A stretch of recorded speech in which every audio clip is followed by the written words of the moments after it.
The life of Jayam Ravi. September 10, 1980 அன்னைக்கு மோகன் ரவி என்று அழைக்கப்படுற ஜெயம் ரவி மதுரை திருமங்கலத்தில் பிறக்கிறாரு. அவர் சென்னை மற்றும் ஹைதராபாத் இரண்டிலுமே வளர்க்கப்படுகிறார். அவருடைய தந்தை மோகன் எடிட்டர் மற்றும் தாய் வரலட்சுமி. அவருக்கு வெற்றிகரமான இயக்குனரான எம். ராஜா என்ற ஒரு சகோதரரும் பல் மருத்துவரான ரோஜா என்ற சகோதரியும் இருக்காங்க. ரவி சென்னை அசோக் நகரில் உள்ள ஜவஹர் வித்யாலயிலும் பின்னர் லயோலா கல்லூரியிலும் படிக்கிறார். அங்கு அவர் காட்சி தகவல் தொடர்புகளிலும் இளங்கலை பட்டம் பெற்றார். அவர் பரதநாட்டிய நடன கலைஞர் நளினி பாலகிருஷ்ணனிடம் நடனம் பயின்றார் மற்றும் அவருக்கு 12 வயதாக இருந்தபோது தனது ஏற்பாட்டை அரங்கேற்றம் நிகழ்த்தினார். மும்பையில் உள்ள கிஷோர் நமித் கபூர் நிறுவனத்தில் நடிப்பு பயிற்சியும் பெற்றுள்ளார்.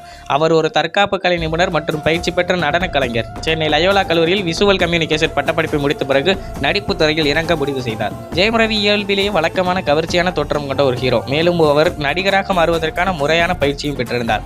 அவர் அண்ணன் இயக்கிய ஜெயம் திரைப்படத்தில் நடிகராக அறிமுகமானவர். இது தமிழ் திரைப்பட வணிகத்தில் அவரது முதல் திட்டமாகும்.